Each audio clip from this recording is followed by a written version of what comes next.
Далее в программе. Почему Михаилу Ходорковскому и Платону Лебедеву на этой неделе продлили срок? Прокурор Лахтин, поддержанный своими коллегами, участвующими по делу, заявил, что Лебедев и Ходорковский являются заложниками. Как может судить судья? Мой брат пришел накануне приговора к маме, он с ней был очень доверителен, сказал, бледный, сказал, не знаю, что будет завтра, я выносить буду оправдательный приговор, что будет со мной дальше, я тебе ничего не могу сказать, у нас это не бывает.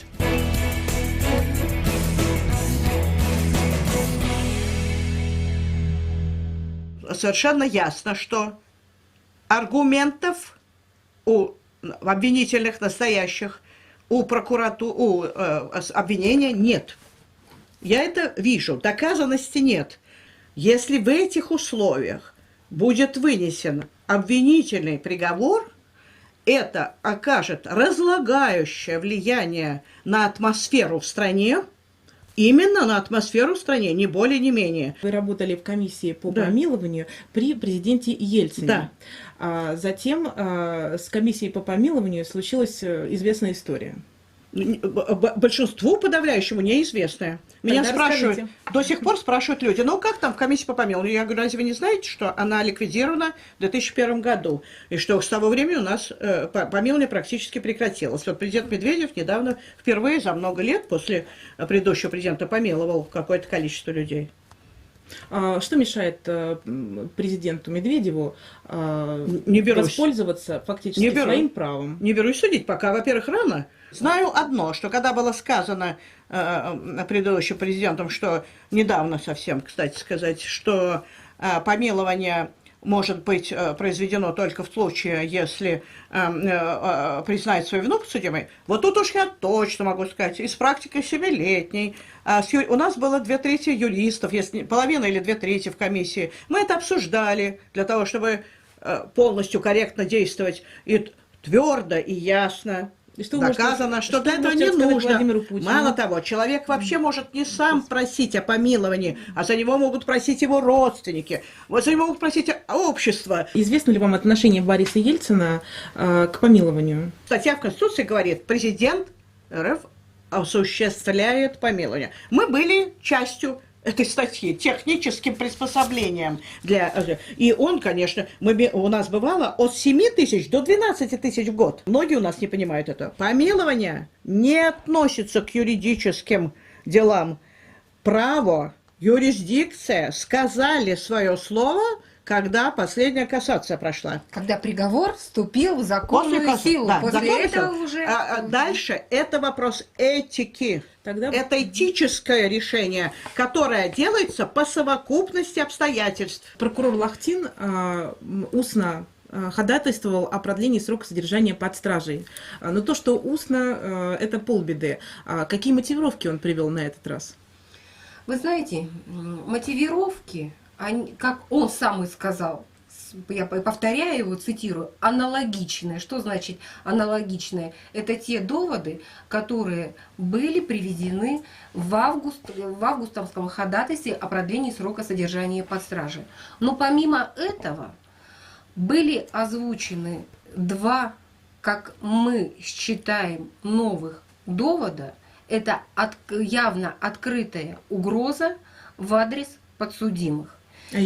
А именно, что прозвучало? Во-первых, оказывается, находясь под стражей с 2003 года, и Ходорковский, и Лебедев продолжают скрывать активы ЮКОСа. Ни много ни мало этими активами ЮКОСа является нефтеперерабатывающий завод на территории Литвы и целый трубопровод в Словакии, извините. То есть это речь идет о компаниях Транспетрол и Межикейнафта. Да. Вот. И второй. Прокурор Лахтин нам озвучил, что из авторитетной правительственной газеты российской он почерпнул сведения о том, что в Европейском суде находится обращение зарубежных акционеров ЮКОСа и менеджеров ЮКОСа о взыскании $100 миллиардов долларов с Российской Федерации, так как было произведено незаконное банкротство, преднамеренное банкротство ЮКОСа, связано с непомерными, необоснованными налоговыми претензиями. Это рассмотрение то самое, которое на Это 14 января совершенно намечено. Это рассмотрение назначено на 14 января. Безусловно, таким образом прокурор Лахтин, поддержанный своими коллегами, участвующими по делу, заявил, что Лебедев и Ходорковский являются заложниками этих дел, которые находятся на рассмотрении в ЕСПЧ, и есть еще дела, которые рассмотрены в судах Нидерландов. Да, это все очень печально. Печально то, что страшно. такое, идущее, конечно, очень издалека у нас, от сталинских времен, в прямом смысле слова. Вот эта угроза, мы тебя все равно, то есть подтекст тот, мы тебя сотрем в лагерную пыль, что называется, как Берия любил говорить. Это отвратительно, конечно. Вот почему я говорю, что это разлагает просто обстановку в стране. Мы просто не имеем права допустить это, на мой взгляд. Общество А в целом. как общество может это не допустить? Общество может, конечно, не допустить. Общество, я считаю, сегодня у нас все-таки, извините, не советское время. Я считаю, что если общество в лице каких-то его слоев будет говорить о том, что мы недаром обращаемся к судье, ваша честь. Это не просто слова, это за ним честь нашей страны, поскольку приговор выносится, не забудем, ко всем обращаюсь, не забывайте, именем Российской Федерации. То есть моим, вашим и любого, кто сейчас нас слушает. Судья не предпринимает и вот на той неделе, и на этой, и до этого тоже никаких кардинальных шагов. Вы знаете, на этой неделе, конечно, у судей было массу возможностей, по крайней мере, действовать как говорят моя собеседница, от имени Российской Федерации. По крайней мере, это было необходимо. При выступлении прокурора Ибрагимовой, безусловно, сделать замечание на ее неправовое выступление.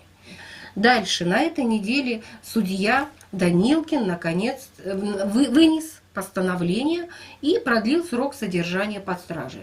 Но мотивация, почему же судья пришел к выводу, что подсудимые должны находиться под стражей до 17 февраля, а это за судом, который ведется Данилкиным уже год, да, с 17 по 17 февраля, мотивов-то не прозвучало.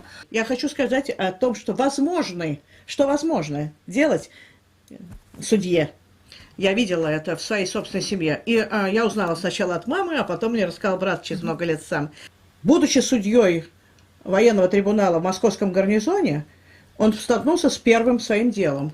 Там было 15 человек, офицеров. Все они должны были быть осуждены. Начальник московского гарнизона, тогдашний Москаленко, это была середина 50-х годов, разослал заранее по всем частям приказ обсуждать приговор. А его еще не было. То есть он заранее предрешил обвинительный. Мой брат пришел накануне приговора к маме, он с ней был очень доверителен, сказал, бледный, сказал, не знаю, что будет завтра, я выносить буду оправдательный приговор, что будет со мной дальше, я тебе ничего не могу сказать, у нас это не бывает. И он вынес 15 офицерам после предрешенного обвинительного 15 один за другим обвинительных приговоров.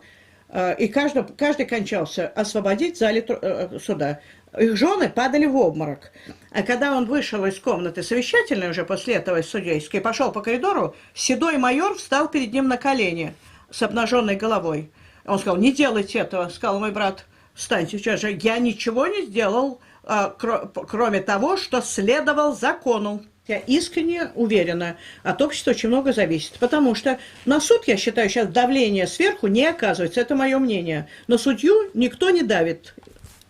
Он вправе, на мой взгляд, принять сейчас, он может принять любое решение, приговор, руководствуясь своим правосознанием. Итак, будем надеяться на то, что каждый Да, я будет очень на делать это хорошо надеюсь. свою работу.